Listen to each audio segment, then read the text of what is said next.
Miggy for Yoyofactory.com. This is how you do my original trick, Pendulum. Now this is a good trick to know because it's going to help teach you how to control your momentum when you get into more advanced tricks.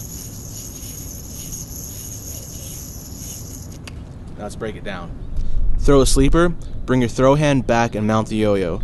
Now, at the same time, drop the spin top button and swing the yo-yo over, remounting on the new string segment. Reverse the process to go back into the original mount and repeat.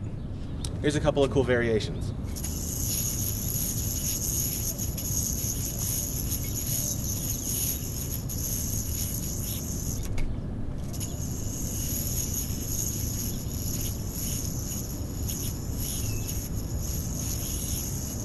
This is Miggy for Yoyofactory.com.